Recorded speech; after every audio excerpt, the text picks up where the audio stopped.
Cool. Well, listen, appreciate everybody being on here. That's pretty cool. My name's Jon Thornham. Started a company about 12 years ago called Flow Cycling. Aim of the company was to design carbon fiber cycling wheels for bicycles. We kind of entered the market looking at there were two types of companies at the time. There were companies doing a lot of R&D, a lot of engineering. They were selling through retail, and prices were really high. And then there were companies doing some consumer direct stuff. Prices were low, but the engineering wasn't there. They were just buying open mold stuff off of from factories overseas. So the goal of the flow is to basically merge the two, both best of both worlds. So I'm an engineer by trade, mechanical engineer. I've designed all the wheels in house here, and then we basically open our own molds and we sell them consumer direct. So prices are much lower, specs are very comparable. That's a very quick version of what we've done. And then I'll get into this presentation really, which is all about cycling efficiency. So we're very R&D focused here at Flow, and we've learned a lot of things over the years related to aerodynamics, rolling resistance, tires, tire pressure, components, a whole number of different things. And this kind of summarizes a lot of what I've learned in the last 15 years, and I just kind of summed it up. So let's jump into the presentation, and yeah, we'll go from there. So one sec. Okay, so I like to say that how I look at this is I've kind of broken everything down into a simple equation. So you've got two things on the right side of the equation. The first thing is going to be the input power of the rider. That's going to be related to the watts that you're putting into the bike. And then you're going to have things that are going to steal that power away from you, things called mechanical losses. That can be drag. It can be a whole number of different things. We'll talk about those in a minute. The difference between the two of those is going to be your output power. And that's what's going to be driving you forward, moving you forward as a cyclist.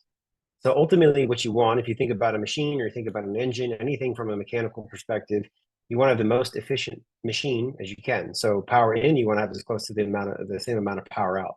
So that's why I break it down this way to make it as simple as possible. That you're really focusing on your input power and your mechanical losses to optimize your output power.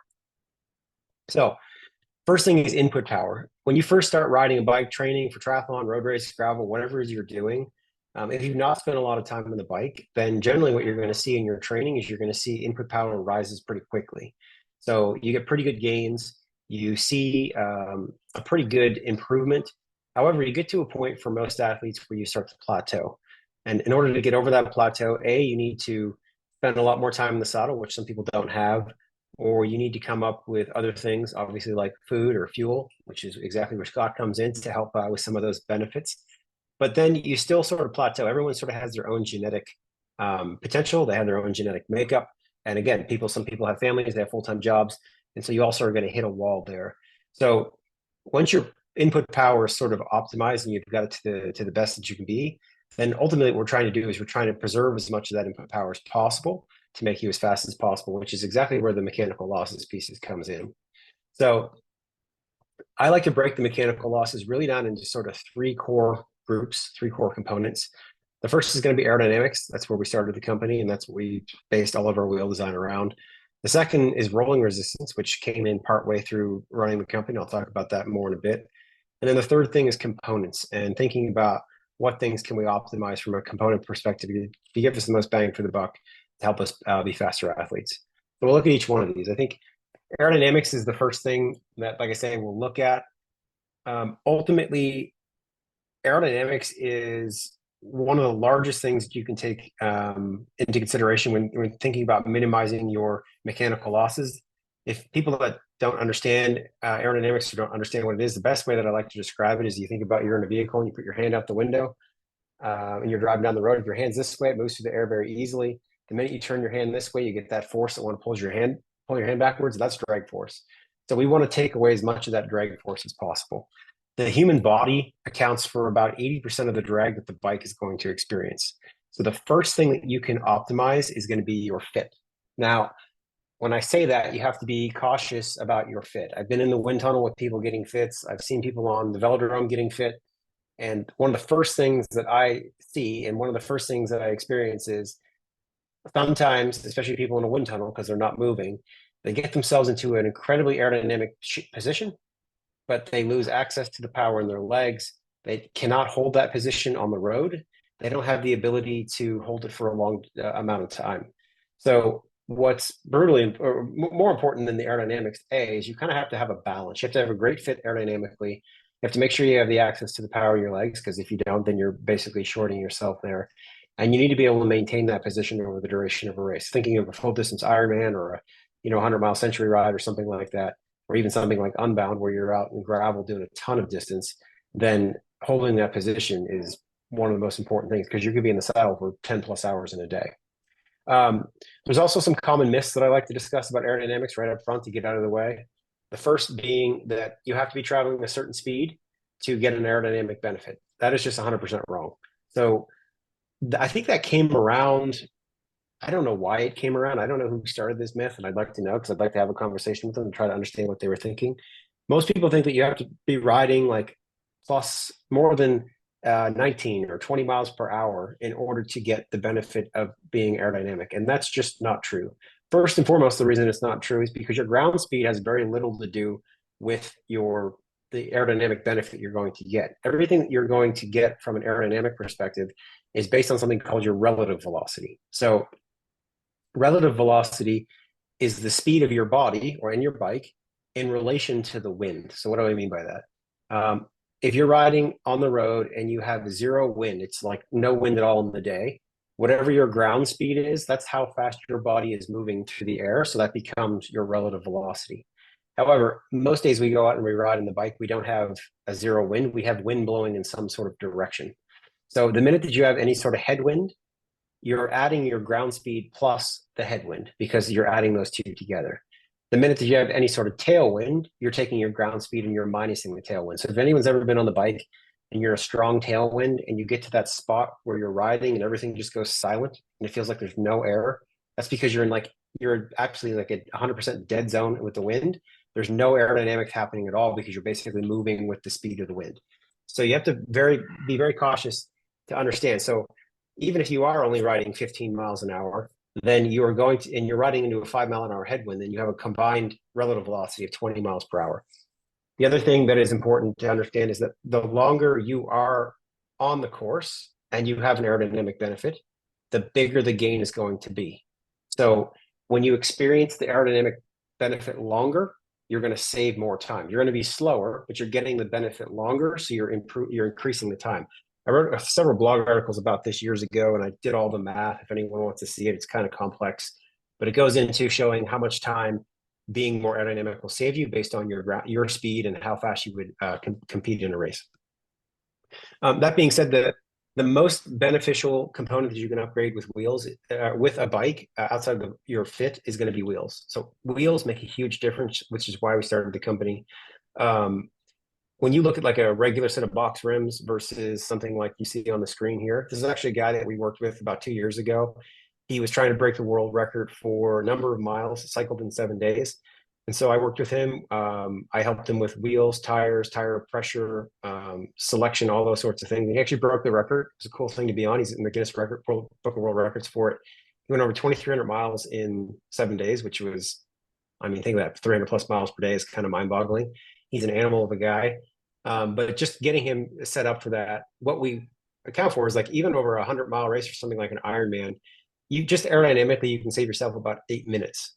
So when you consider this guy doing over 2,300 miles, so 23 times 8, I mean, he was so close to breaking the record that if we wouldn't have optimized him aerodynamically, he would have went out and just on box rims, he probably wouldn't have broken the record. So when you're going to that level, I mean, it does make a huge difference. And for athletes, age groupers or everything, it all matters a ton. When we look at designing wheels, one thing that we do is I actually built a computer years ago that I mounted to the front of a bike. It measures something called the relative velocity, which we talked about, and then the yaw angle, which is basically the direction that the wind hits you. And then we optimize the rim shapes around that. So again, aero is very important. A lot of people want to understand what is going to be the fastest wheel for them. And ultimately, that's going to be the deepest wheel that you can handle, meaning we don't want you to come out of that aero position like you see here in any situation. We want you to be in the bars as long as possible. There's another common thing that people talk about, the disc wheels. You need to be a really confident rider to ride a disc wheel. Ultimately, we don't think that that's true. The rear wheel is fixed in the frame. unless you're on a course where it's illegal, like something like Kona or Cozumel, where the wind actually does blow straight across the road. I mean, I've been up there, we've measured it, we've seen it. It's insane. Discs are scary in that situation. When we built a computer that mounted to the front of the bike, we took over 100,000 data points over several different Ironman courses, even along the coast in Oceanside course. And ultimately, the wind is always sort of hitting you. 80% of the time, it's between -5, so a little bit off of one side, and +5 degrees yaw. So to say that a disc wheel is really going to give you a huge impact, it's just not. Ultimately, it helps stabilize the bike, move something called the center of pressure to the rear of the bicycle, and takes emphasis off the front wheel. Most people are really confident in a wheel that's about 64 millimeters deep, something called our Flow 64 AS. In this picture here, you'll see it's our deepest wheel, the Flow 77 AS. Guys like this handle it all the time with no problems, but some people will come out of the bars for that. And so the reason we put most people on a 64 is because if you're coming out of the bars for any reason, you're going to lose more time on that 64 than you would, or on the 77 out of the bars than you would on the 64 in the bars. So ultimately, you want to optimize your aerodynamics because, again, as you're putting power into the pedals, you want those moving you forward, not being consumed by the aerodynamic drag. After we John, use the compute, yes, sure. sorry, I was going to ask a question. Okay, well, first thing, the person who probably said that aero is only important if you're moving fast was probably a guy who was moving fast. um, Sure. but secondly, you mentioned about the wind tunnel. And so obviously, you go to a bike fitter, whether you go into a wind tunnel or you go to a bike fitter and they set you up in these positions of aero. Like, obviously that's a one-off and you're in there maybe for, let's say, 60 minutes at best. I don't know, in a wind tunnel, maybe longer. Obviously, it Yeah. depends on how much time you've spent and money you can spend on it. But there's obviously going to be requirements to adjust. How does an athlete handle that? I don't know if you're going to talk about that, but that's a very practical consideration because, you get put in this position and then it turns out to be completely uncomfortable when you can't stay in aero, you got no power. Like, how do you manage that as an athlete? I think honestly, if you've got endless money, then ultimately what you're doing is you're going into the wind tunnel, you're getting fit, and you're tuning, you're going back, you're going back, you're Yeah. going back until you get things right. You see that with a lot of pro athletes, right? They've got budgets from companies to go into the tunnel. That can happen. Outside of that, I think now there's more tools that are available. I really like, there's a guy out of California, Aero Sports. His name is Jim. He runs a velodrome out there. He uses Alpha Mantis, one of their probes, to do some testing on the track. What I like about that is it's a dynamic fit, right? So you go around the track with him, you're riding, you're making sure that you're getting comfortable and you're seeing stuff in real time as you're riding the bike and you're getting fit.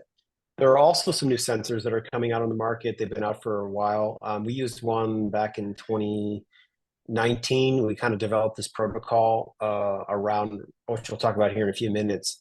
But these are measuring CDA, which is called the coefficient of drag. And so what that does is it's giving you a real-time measurement of your CDA value. So I really like those two. Those allow you to go out. You can go out in one day. You kind of get yourself fit. Even if you're working with somebody at a wind tunnel to get some sort of basics. And then if you tune from there, you don't have to go back to the wind tunnel. So it is an iterative process. And the truth is athletes develop anyway, fit and things can change because you're developing different muscles, you're developing a whole number of things. And so things change. So I like the option to have testing and the ability to do things sort of as fast as possible. Yeah, that makes sense. I see Jordan just mentioned Holly actually worked with that gentleman that you mentioned. Oh She yeah, did. Jim. No, Jim's Yeah, great. she's done testing with Jim, and I think it's shown benefits. So good Oh yeah, shout out there as well. he's worth it. Yeah, he's an awesome guy. We had him on the podcast a few years ago, man. He's just a wealth of knowledge, great guy. So yeah, if anyone's into that, yeah, check out Jim from Aero, ERO. That's how he spells his Yeah, company. I Took me think a while to I think find it. Jordan's put that in the chat for everyone. So that's Cool, great. cool. Cool. Sorry. Thanks. Yeah, no Yeah, I know worries. I Fire away with segued a bit questions. there, but I think it's Yeah. not all of us have access to unlimited money. Certainly I don't, and I don't have access to a wind tunnel. So I guess in that sense, like I've seen a bike fitter who was fantastic here on the Northern Beaches in Sydney. Aaron, actually, I'll give him a shout out. And he's fantastic. But I guess he was very accommodating and he said, look, you're going to have to come back. And so I Yeah. guess is that a recommendation you would ask, when you're getting fitted, do you have the opportunity to go back for, maybe either unlimited sort of adjustments or at least a few adjustments and make sure that your money is well spent in that sort of regard?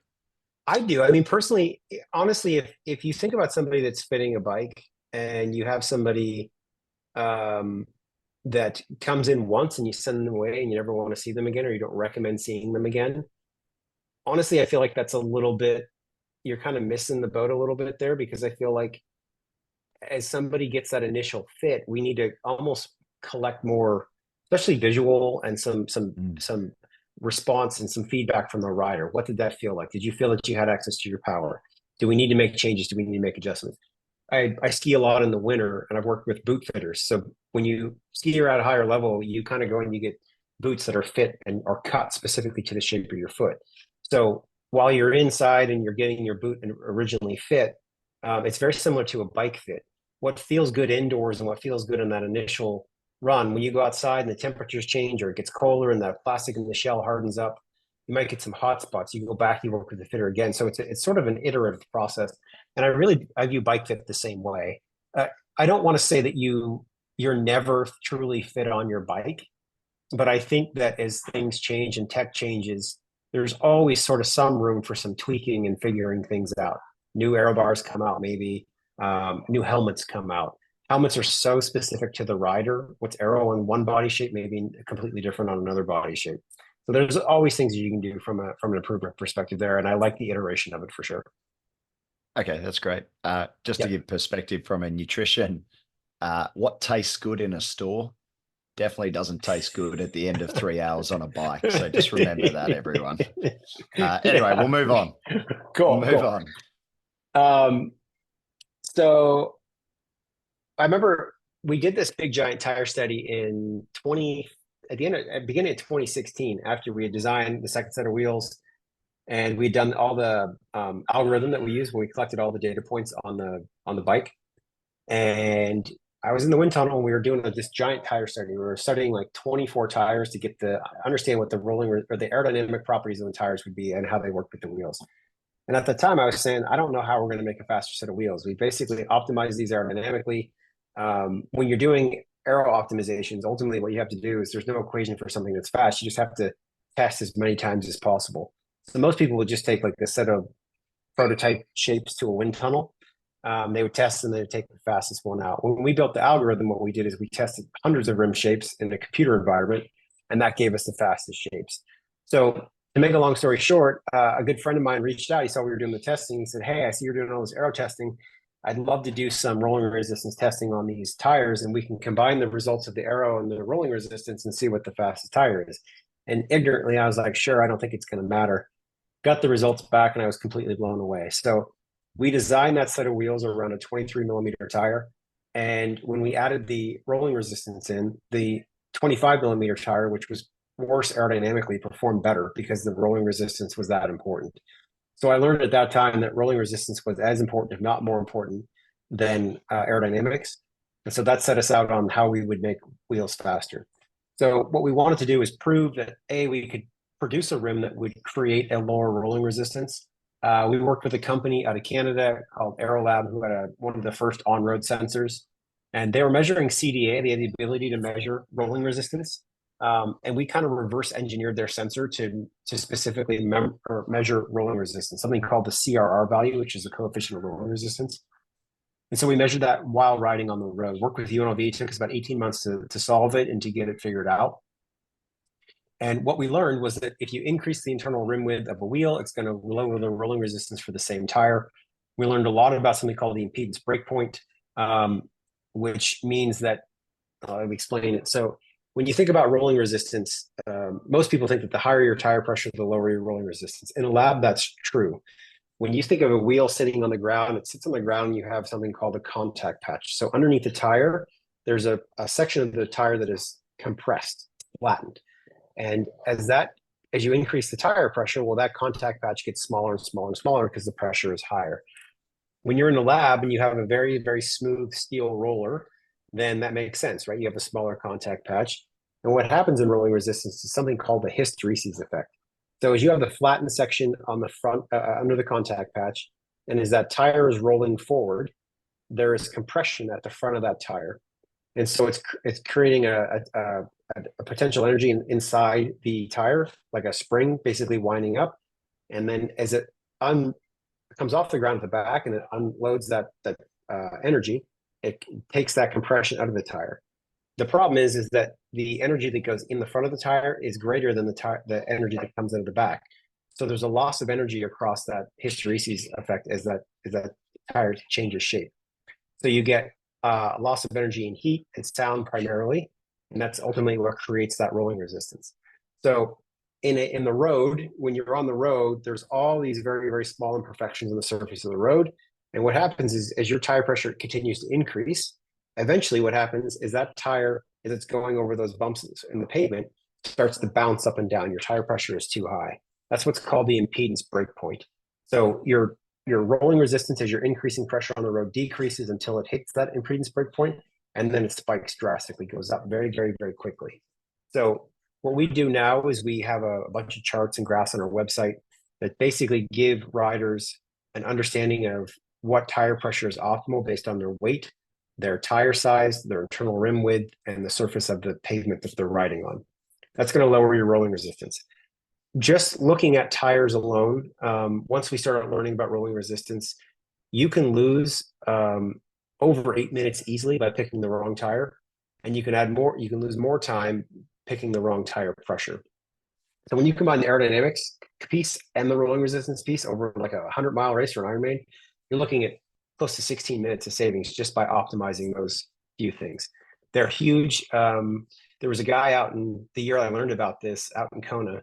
Kona is notorious for having a lot of flats out there. There's a lot of steel belted radial from flats that is on the road. And so one of the pros, male pro, very successful, never won Kona. He was there at the race that year, and he was running a gator skin tire. And I knew that tire alone would lose him 8 minutes, and he lost the whole race that year by less than 8 minutes. So if he would have had a different tire on, he probably would have won the race. So it is that important.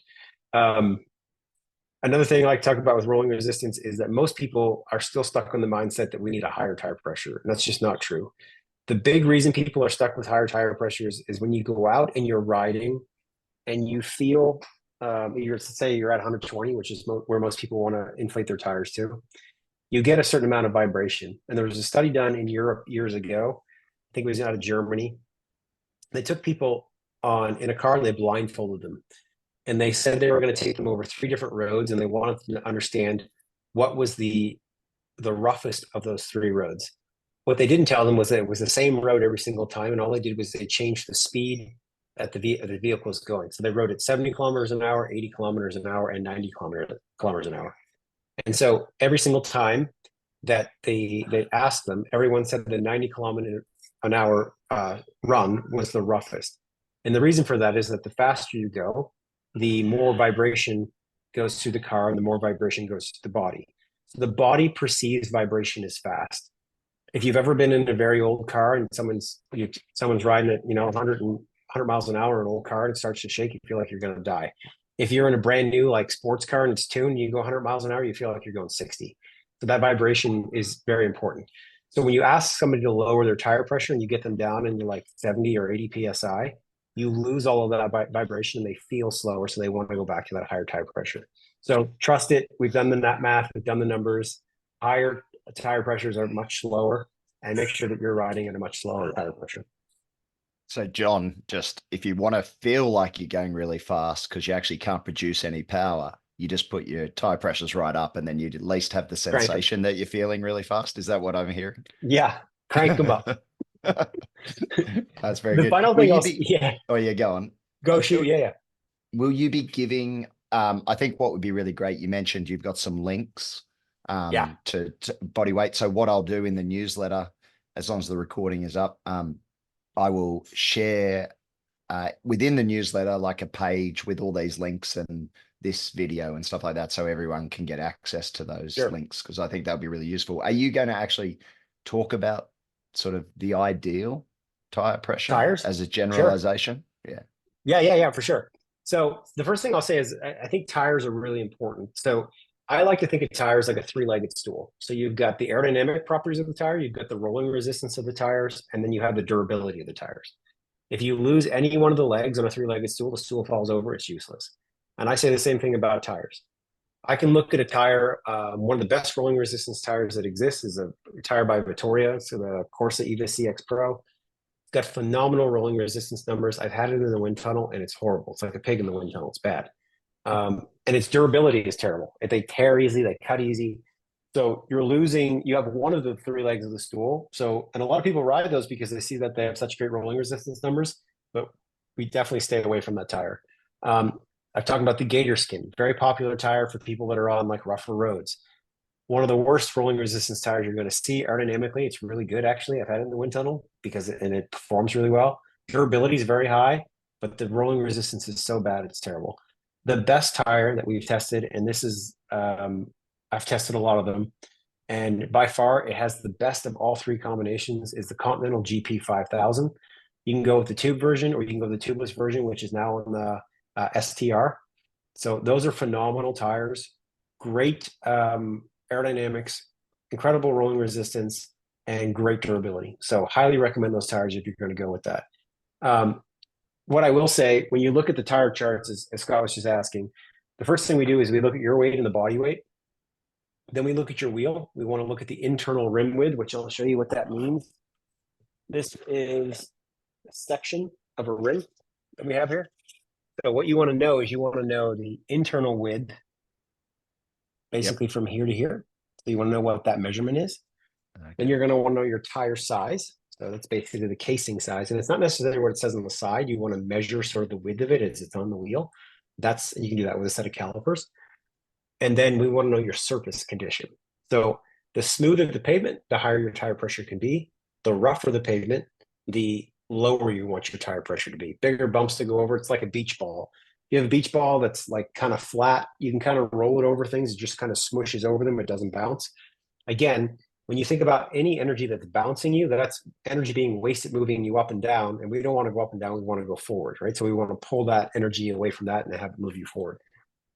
One thing I will talk about too, because a lot of people ask this question, you look at a course like Oceanside 70.3, it has this section that's the old highway, and it is brutally rough out there. It's just beat, if anyone's ever been out there. So what people ask is they'll say, well, how do I set my tire pressure if part of the road is smooth and part of the road is rough?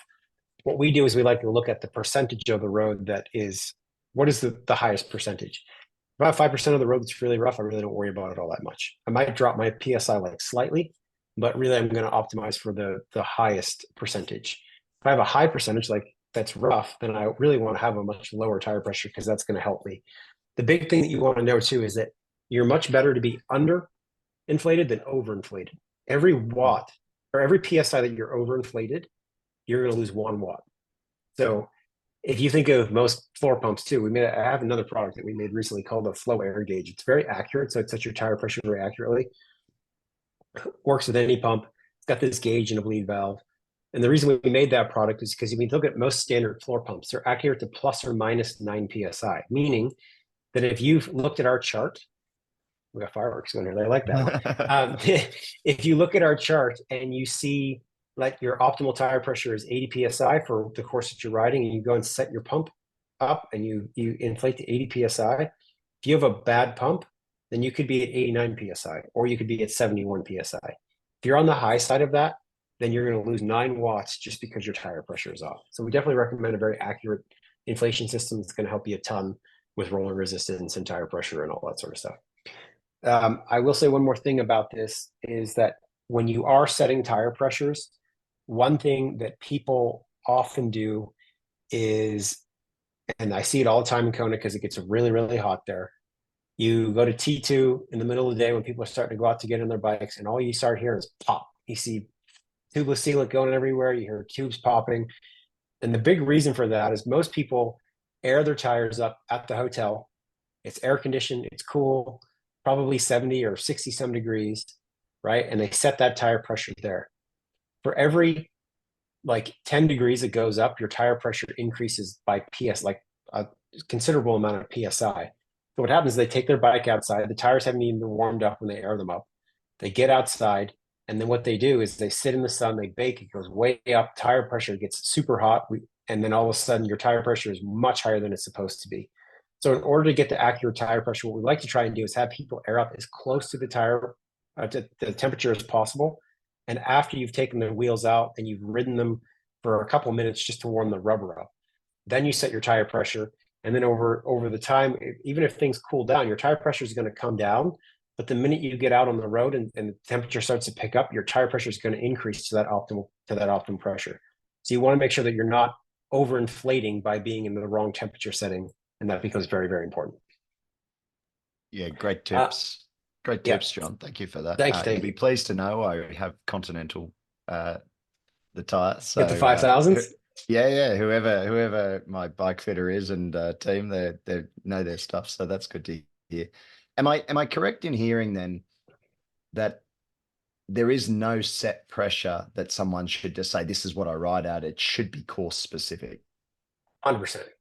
Course Okay. specific. I think that's a really important practical piece of advice that I personally wouldn't have thought about. Maybe it's very obvious and everyone's like, duh, of course you should. But I think that's really great advice, because I think, like, I pump my tires up and I put them at roughly 80, 85 PSI every time. I don't even, just because it feels more comfortable, but I don't Yeah. even think about the conditions. I mean, I guess I'm on a bumpy road all the time, but I don't think about where I'm going to be racing and then the tire pressure appropriate to that. So I think that's very useful information.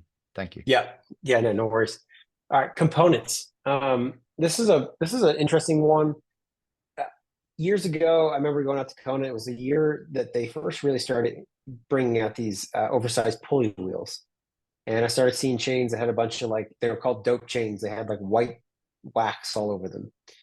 And I had a guy on the podcast years ago, and he explained something to me. He does chain measure. He's out of Australia, actually. He's a like mad scientist when it comes to measuring the losses in chains. And so if you look at this chain right here, this right here is basically a joint. And so every pin is a joint. And if you think about the number of pins that are on here, and every time that the chain basically changes direction, so it goes around this pulley wheel, you have an articulation, meaning that joint bends. So it bends on the way in, and then it bends on the way out. And then you have all these wheels in the back. You have the derailleur. And so over about 60 seconds of riding at maybe around 100 cadence, you'll have about 400,000 articulations on a chain. So that means that each time that articulation happens, you're getting friction. With a bad chain that has not been properly treated, that is potentially using a wet lube or something like that, that's bad, or there's dirt on that chain, you can easily lose over 20 watts just with your chain. So when you think of oversized pulley wheels, the big reason for that is these larger wheels in the back mean that the chain is going through less of a bend. So the radius is larger, so the bend is smaller. And so that reduces the amount of friction every time the chain passes through. If you think of doping chains or having like a dry wax or something like that, you're just creating such low friction between the chain and the articulation points that you're able to save yourself a ton of time. If you're going to do anything component wise, honestly, I would definitely make sure that you are treating your chains, and especially even having a race chain. Chains will stretch over time, and getting yourself set up specifically with a dope chain. A lot of times dry treatments are really great for races. They repel dirt as opposed to grab dirt. A lot of wet lubes will basically grab dirt and have it stick. So a race specific chain can save you a ton. Another thing that we look at is bearings. A company out there called Ceramic Speed makes phenomenal bearings. We've looked at them in our wheels. They're very expensive. We looked at them at the whole bike. They do save you some time, but I always like to consider the number of watts per dollar that we're saving, right? So while bearings are great, you will find that watts per dollar bearings add up pretty quickly. So just be cautious of if you're thinking of it from that perspective. Other components, one thing I talked about was the helmets. So helmets are very specific to the rider. The best way that I like to describe this is there was a woman who was in the wind tunnel, pro athlete. I don't know her name, but I've heard the story about a guy who sits in the wind tunnel. That's his job, sits in the wind tunnel for a career. And she came in, she was doing some testing, and she wasn't pregnant. So it was before she was having a baby. And she had all the numbers, everything was all set up. She came back and she was quite pregnant. She had a big big baby belly down there, and she got in the exact same position on the bike, and she was faster. And they were trying to figure out what it was. And ultimately, the shape of her stomach, you think about how air like moves through the body. She basically had like a concave shape that was catching the air when she wasn't pregnant. And then as her belly came out and she was pregnant, she had a concave or convex shape. And so the airflow was moving around the stomach. So that's really to illustrate the fact that everyone's body is very unique and that the way airflow moves around the body and helmets and things like that is important. Another thing, bars, like TT bars or whatever your position. Some people will find that their arms together is the fastest. Others have it where it's their arms are apart is faster. Bars down or bars up. Again, all very, very specific things. So don't fall into the mindset where you see somebody, it's fast for somebody else. It may not be fast for you because your body shape is very, very important when it comes to that. Kit is obviously very important. You can save a ton of watts with kit and a good fit with a kit. Race numbers and stuff like that, get those out of the air. Nutrition, any sort of fuel that you're carrying, get it behind you as much as possible, behind the seat. It's going to save you a ton, or if we can go in your frame, another benefit. And surprisingly, aero socks and shoe covers do make a difference. And from a watts per dollar perspective, it's pretty low. So you can save some time there. From a components perspective, like I say, those are some of the main things that you're going to find. They're going to be very helpful from a speed perspective. Yeah, and that's that. The last thing John, I like just to yeah, before you move shoot. on. So Yeah, so primary thing is wheels, then helmet, then the components, and then all the sort of accessories. Is that correct? I would say wheels are going to be your number one bang for your buck, right? Yeah. Wheels and tires, because you can just there's so much that goes on there. It's the fastest option. Um, and then yeah, I really chain is really moving up very quickly for me, Mm. especially if you haven't done anything. If you clean your chain and you have a good chain, if you ever go out and you're riding, you hear somebody that's riding, you hear sort of that like squeak in their bike.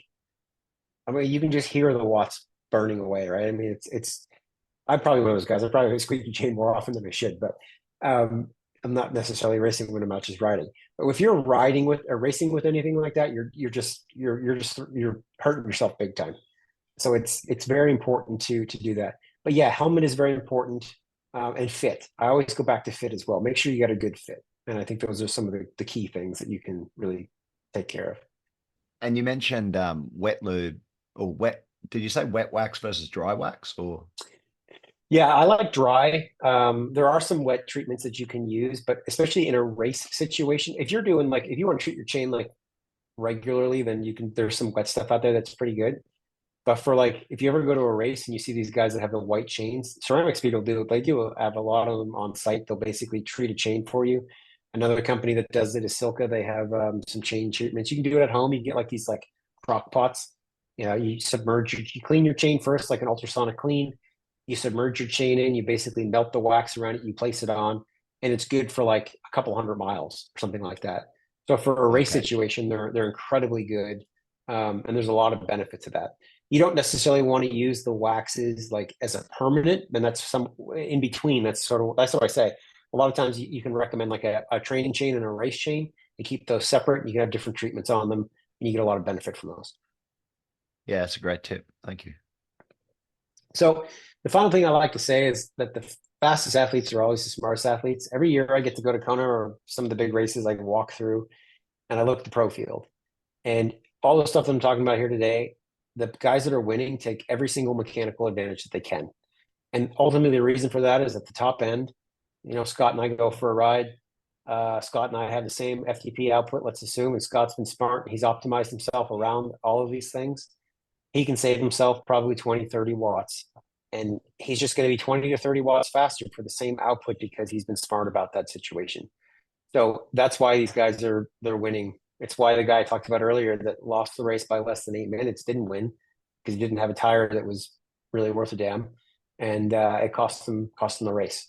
So, like I say, fastest athletes are the smartest, and they do take every mechanical advantage that they can. Finally, again, my name's Jon Thornham. That's my direct email, my cell. We do things on the website called Wheel 101s. You can go on the site and you can book one. We sit down, we talk about whatever you want to talk about. If it's wheels, if it's tires, if it's race preparation, if it's aero, whatever, we just make ourselves available. We're working with Fuelin. You guys, we're going to be like a wheel sponsor for you guys. And anybody that's on the team, we just want to help people get faster. And like I say, whatever it's around, we're happy to help chat. That's the website, direct link there. And normally we do about 20% off for the teams, but for the first couple of weeks, we'll bump that up to 25 for anybody fueling that's looking for any products. That covers our wheels. It covers all our inflation stuff, tools, bag products, anything that we make. So happy to be working with you guys. And if you need anything from us, just don't hesitate to reach out. Mate, that's amazing. Thank you. That wasn't expected, and likewise, there is a Flow 30 discount to get 30% off Fuelin as well. So, Yeah, for all your existing customers and whatnot. But yeah, look, that's amazing discount. So thank you. And John, I mean, yeah, I'll just say on my behalf, I learned a hell of a lot today and realized that I'm definitely not the smartest athlete by your definition. So probably getting a TT bike would be a good start. I imagine. can help. Yeah, I mean, what on that point, like, what is the difference between a road bike and a TT bike? I've heard like numbers of like 25% efficiency and stuff like that. Is that correct? Oh, I mean, based on position, yes. I mean, you get some significant reductions in CDA. I mean, if you think about really a TT bike is all about aerodynamics, right? You're not changing your rolling resistance. You're not really changing any of those factors. It's ultimately about getting your body in a more aero position. And that's why you see, I mean, you look at like track athletes and you look at people that are time trialists and all those guys are in those positions because, especially when you think about riding, especially in any Ironman related event, there's no drafting, right? So we are basically cutting through the air as much as I mean, we're the only thing out there. So that aerodynamics matters even more. If you're riding in a group and you're able to draft, like on a road bike, aerodynamics still matters. We know that the relative velocity is similar. We know that the yaw angles are roughly similar, but you are now moving through a moving body of air, and so that changes things. So yes, definitely, if you're going to be out doing any type of Ironman, a good fit. But again, if you're not ready to go to a full TT bike, you can get clip-on bars on a road bike. It's going to get you a lot more of the way there than just being up in the hood of the road bike. That's not ideal. Yeah. Okay. Um, Yeah, I've got clip-ons, but I've even read that even that efficient. I mean, because I look at the bike position for a TT versus a road bike, it's just so different. Like they're Yeah. like nearly horizontal versus me very upright. So anyway, I won't talk about that anymore. Should we open it up? Do you want to stop sharing? Sure. You want to stop sharing and we can just open it up to everyone? I know we've got potentially how do I unpin you? Let me unpin and see. I know we've got about 20 people on the call. I'm not sure how to actually get them all on here and to show you, but does anyone have any questions at this point in time for John? Yeah, Ed. Ed, fire away. John, thanks so much for the presentation. Actually, I have two questions. I got multiple questions, but the first two I'd like to ask you is this new trend with water bottles being put down in the chest, assuming that it's legal on a particular course. How much of an aero advantage is it? And does the weight of that extra bottle on the whole system, rider and bike, make a difference, or does the aerodynamic advantage outweigh that extra weight? And then speaking of weight, could you address the subject of weight of the actual wheel? We talked about the aerodynamics of the wheel, the aerodynamics, rolling resistance of tires and all that, but the actual weight of the wheel, how that factors in to the play here. Sure. Let's start with weight. Again, one of the big myths that's out there is I've written several blog articles about this. I work with a guy named Ryan Cooper, one of the most brilliant mathematicians you'll ever meet. He's in the cycling space, works with a number of the pro tour teams to help them optimize for races. And so we had this, when we first launched the company, you can see these wheels right here. These are like the first ones we ever made. They were very heavy, have like a aluminum rim. They were about 2,200 grams for a set of wheels. And so at the time, you were looking at stuff that was probably 1,600 grams. So we're like almost 2 pounds over. And there was this question out there that was, most people think that weight is a huge impact when it comes to cycling. The truth is it's not. Aerodynamics is more important by a factor of 60 to 1. So If you think about that, it's like that's huge, especially in triathlon. Once you're moving and you're up to speed, you really don't stop or change speed all that often. And so that's important. So the study that we did with Ryan was we took every single course that we could find that was a steep course from an Ironman perspective. The one with the most vertical climbing is a course called Savage Man. If you've ever seen the profile on that, it's a crazy course. And we took this super heavy wheel aero set that we had. So it was very aero, but it was heavy. And that's the product that we were making. And we compared it to a theoretically light set of wheels, like 1,000 grams, that was just a box section. And the heavy aero set, so almost 4 pounds heavier, beat it in every single situation. The only time that we saw that there was a slight improvement from the shallow lightweight set was on the Alpe d'Huez, and it was a difference of 3 seconds. However, saying that, we now make wheels that are much lighter because they're all made of carbon fiber. And so now that we've been able to shave over 2 pounds off for a set of wheels, the theoretically light set matters, like it doesn't even come close. We blow it out of the water, we smoke it. Our wheels are much more aero, and they're also much lighter, so it's gone. Sometimes you'll get people that will look at a wheel. So like we make all of our wheels with something called hooks. These are called hooks right here. We put hooks on there because it's incredibly safe. There's been a big movement recently for everything to go hookless.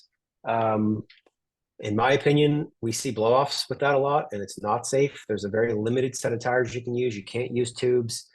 The big reason people are doing it is because it's much cheaper to manufacture. So I'm not going to make a cheaper product because it's cheaper. I make whatever's safe. That's the way we've always looked at things. So when you take the hooks out, you do reduce the weight. However, we're looking at maybe 100 grams. That's like an empty water bottle, right? That means nothing when you think about riding. So you wouldn't not take it. It's not like when you finish your water, you're going to throw your bottle away because you're worried about slowing down, right? So that weight really becomes insignificant. Your second question is a very interesting one, and I've actually gone down this road, and I've looked at this quite a bit. So you're talking about, they're called chest fairings, and what guys have been doing, it goes right back to the thing I talked about with the lady who's pregnant with the baby, right? So when you think about a lot of men, especially as they come in this position, they have this kind of void that sits here, and that captures air. So what they're doing is they're putting a water bottle in, it's creating it's called a chest fairing, and it's creating this section that comes out. So the airflow moves around that in a big way. I love them. I mean, you can see like some significant watt savings. Again, you have to really test on each person because everybody's body is very different. But I like them for 2 reasons. Number one, I like them because it allows you to change the aerodynamics. Number 2, I like them because if you do it intelligently, you can take water and you can freeze it, right? So we know that from a body heat perspective, if we can cool our body by like a certain, like even a small amount, a lot of times you can get like, there's a lot of blood flow in the hands and the arms, in the chest area, there's some blood flow. As the body is moving blood through the body and it's going over something that's like a frozen piece, and I'm not saying put the ice directly on there, you can have something that's underneath. As you ride, what you're doing is the heat is transferring from the body into the fluid, and it's melting the fluid, which you can drink later, but it's lowering your core body temperature, which is allowing you to be faster because you're keeping your core body temperature lower. So I love them for both of those reasons. I would definitely put one in there. I've actually looked at creating a product that we could actually put something in there and freeze stuff around. I thought it would be really cool. Haven't gone down that road yet, but Probably yes, don't do that, John, because my I think they're understanding, going to be illegal. John, I think another person has said it. Apparently, Ironman has already outlawed the use of I know. fairings. It's very hard to have jurisdiction on though, because a lot of athletes will just say, well, it's a water bottle that's down there, and if it's got any liquid in it, I guess they can say that it's part of their nutrition plan. So I think I it'll be an know. interesting one to see. I don't think I saw any in Miami at the T100.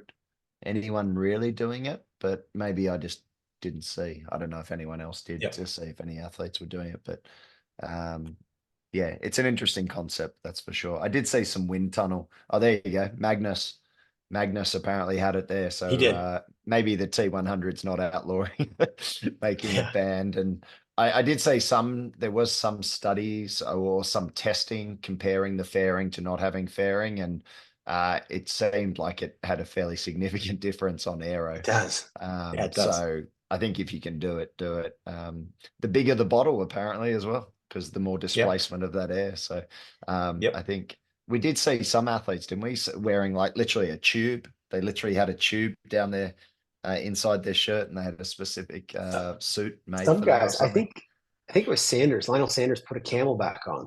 So he put Yes, it I on saw that, but backwards. they looked ridiculous because it was And like that was a little sloshing bit, I mean, around. yeah, that was a lot. But yeah, Yeah. no, I've definitely seen that. Here we go. T100 allowed it if the bottle came from the course and was disposed of prior to T2.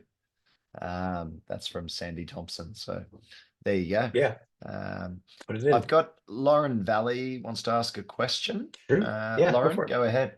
I do, and I don't know what's happening here, but No, we got All you. right. We got you. yeah. So you might have addressed this, and I apologize for popping on late. But one of the things that I have to balance as a coach with athletes is talking about aerodynamics and then the athlete's ability to ride the wheel setup that they have. For example, if someone's got a disc on the back and a really deep front wheel and they don't have the ability to stay aero and control that bike, that's not going to be necessarily the fastest setup for them. Yep. So We did you talk about that? You'll keep going. Okay, sorry. So the question I have is, like, when you're looking at front wheel, rear wheel setups, in my own experience, like, it always feels easier for me to ride a really, like, I could ride a disc in almost anything, it feels like, and obviously the front wheel is going to be the one that's going to make things feel a little more squirrely. But can you talk about the percentage of, like, how much more important is it for you to have like deep rims on both versus if you do a disc on the back and a really shallow front wheel? Like, what are the benefits, or like how we think about what's more important, or sorry. Sure. Yeah, no worries. I like to think of, like, I talk about selection and wheel selection for bikes and for athletes. There's several components. We do say the deepest you can handle. And there's another component that I've kind of come up with this on my own. I think that and I think it's very important, is the psychological component, right? So sometimes you're going to find an athlete that's they go to someone's website, they go to like a chart and they say, this is the fastest wheel. This is the wheel that I have to be on. And then they go out and they ride the bike and they're squirrely because they can't handle it in the CrossFit. They don't have the experience. And what they do the whole time is they'll either come out of the bars, which you're going to lose more time, or the whole time they're riding, they're worried and they're thinking and they're thinking and they're thinking, right? It creates an anxiety in the body, which increases the heart rate, which is wasting energy, wasting watts, right? So ultimately what I want from an athlete is I want them to be on the gear and I don't want them to think about it. I want it to be an afterthought. I want it to feel smooth and easy and efficient. So when it comes to wheel selection, it needs to be matched with your ability to handle it mentally and your ability to handle it physically. The rear wheel is fixed in the frame, no steering axis or anything in the back. So a disc wheel for most people makes a lot of sense because it moves something called the center of pressure to the rear and helps stabilize the front wheel. So what we've learned over the years is that most people can handle around a 60 to 64 millimeter wheel up front. That is for most people very comfortable, unless you're very small. I've had 220-pound men that don't want anything more than a 30 mil wheel. There's a very subjective feel to it. And I like to categorize people. Either you are terrified of winds, you hate winds, you don't want to be near them, go with something shallow up front, 100%, right? Not worth it. People that are in the middle, they notice it doesn't really bother them, they don't really like it. And then there are people that don't care, they're going to stay down for any reason. Like I said, I've had.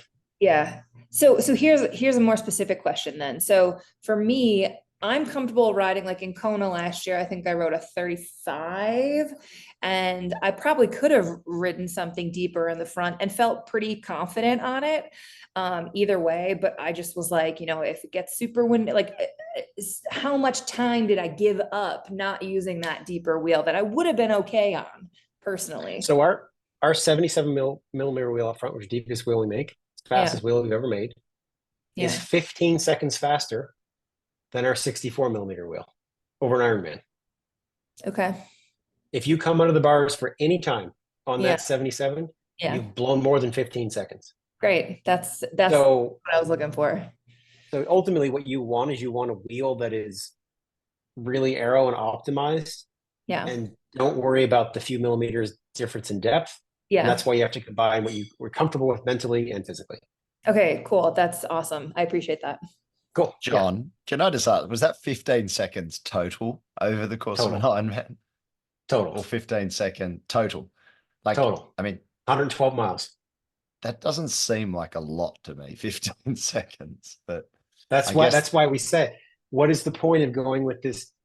I love the 77 millimeter front wheel. I think it's a phenomenal wheel. But again, for most athletes, yeah, right, it does in certain wind situations cause people to go, ooh, I don't know about that. Right. and There then they are come people, up like I out of say, aero, they and come then up it's a out of waste aero. anyway. They start Yeah. thinking about it, right? It matters. But again, I've had women that are 100 pounds soaking wet that go out and they want the deepest thing they're on because they don't care. They don't care about crosswinds at all, right? And Yeah. they will stay. I've had them on. We used to make a wheel. It was a 90 millimeter wheel, 95 millimeters in depth. And I remember this one lady. She was just an animal on the bike, and she rode that thing on the front. Never came out of the bars for anything.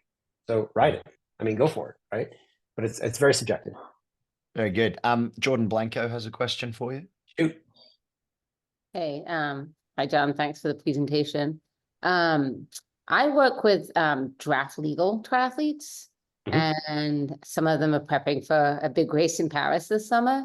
I'm curious kind of what your perspective is on weight versus aerodynamics when you're doing like a 40K multi-lap race where the wind's probably going to be shifting, you're in a downtown crit-like situation.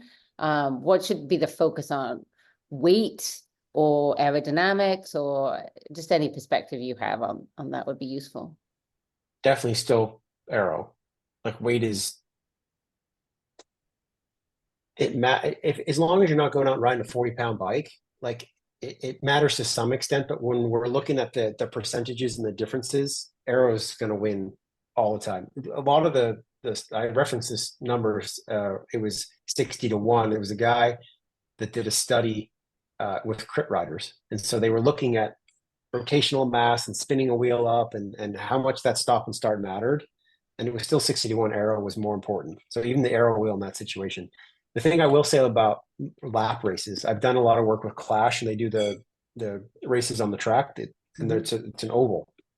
Yeah. So the unique thing is a situation about that is when you think about most courses, you kind of go on a distance, or maybe you go do an out and a back.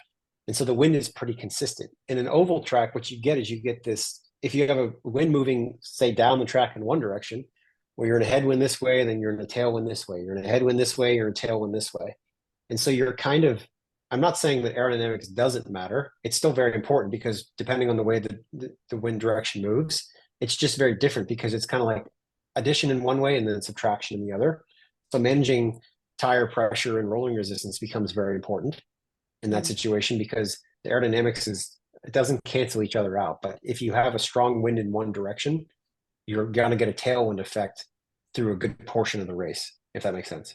So yeah, no, that makes sense. It. And then, and then the rolling resistance is going to be another complication because we're going to be rolling over cobbles in Paris this summer. So low, big tires, low. Yeah. Cool. Thank you. I appreciate that. Yeah. No worries. John, we've got one more question if you got time. Shoot. It's from Sandy Thompson. Sandy, do you want to ask it? Yeah. Hey, John. I have deep rims, but I have thin wheels on my tri bike. So the widest tire I can have is a 23. Looking at the tire pressure chart that you guys have, it doesn't go that thin. So I was just curious what considerations I should use for tire pressure. So if you look at the chart, you're going to see like the difference between like 28 and 25, and then like I can give you a number if you want to like let me know what I'm happy to tell you what that is. There's basically like an adjustment as you go up or down in size.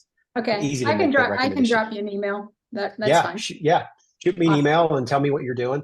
A lot of times, what you will be limited to is probably your frame. Your frame will be limited to a certain width of tire, right? And so that kind of gives you that limitation. If you're limited to 23, still great tires. But yeah. Okay. Cool. Thank you. Yeah, definitely, Cool. Sandy. Just I think the details, John's email was in the He provided that, but if you I do grabbed it. need it, I can, yeah, good, excellent, reach Cool. out to him. I had one more quick question, if that's Yeah, go possible. Colin, go for You it. should. High cadence versus low cadence. What's more aero there? I've seen a lot of conversation on that online. Again, man, it goes back to leg shape. There's a lot of stuff that I will tell you this. I've spent quite a few numbers of hours in the wind tunnel. And every time you feel like you think you got to know the direction something's going to go, you get surprised. So I always say in situations like this, you need to test. There's been things with guys that have had like legs that are shaved, but they have thin legs versus guys that have bigger legs. Airflow is different. The way the airflow is moving around the frame and the type of frame before it gets to the legs. Ultimately, I think, excuse me, you're going to have some sort of drag around your legs, but it goes right back to what is natural for the cyclist. Some cyclists are grinders that have a lower natural cadence. Some cyclists have a higher cadence. That's when you're starting to look at what we talked about in the beginning, which is the input power. I really don't want to impact your input power so much because maybe it would be faster if we increase the leg speed or lowered the leg speed, but we're going to lose 10% of our power, our input power. So yes, there may be an optimal situation for that, but I would steer more towards focusing on getting the most efficient power input and what's best for that cyclist based on muscle composition. Some people have more fast twitch, some people have more slow twitch. Those things all come into consideration first, and I would ignore the aero potentially penalty based on your cadence, my opinion. Perfect. Thanks, John. Cool. You're welcome. Look, I think we're at just over an hour, so we'll call it a day. I just wanted to say thank you so much for Thank you. providing your expertise. It's always a pleasure learning from you, and certainly learning a lot about this topic. Hopefully everyone's enjoyed the talk. If at the end of this, when you exit, if you could fill in the survey, just let us know what you thought of the talk. What you'd like to hear in the future. This is obviously not nutrition related, but certainly all about going faster, and we're all very keen for that at Fuelin as well. So yeah, I think, John, if you want to say anything before we go, it's all yours. Otherwise, we'll shut it off. No, just thank you. Thank you for showing up. And again, like I make myself as available as possible. So please don't feel that you can't reach out. I'm always available. Yeah, awesome, mate. Thank you so much. And Cool. we'll chat soon. Thanks, everyone. See ya. Bye-bye. All right. Bye.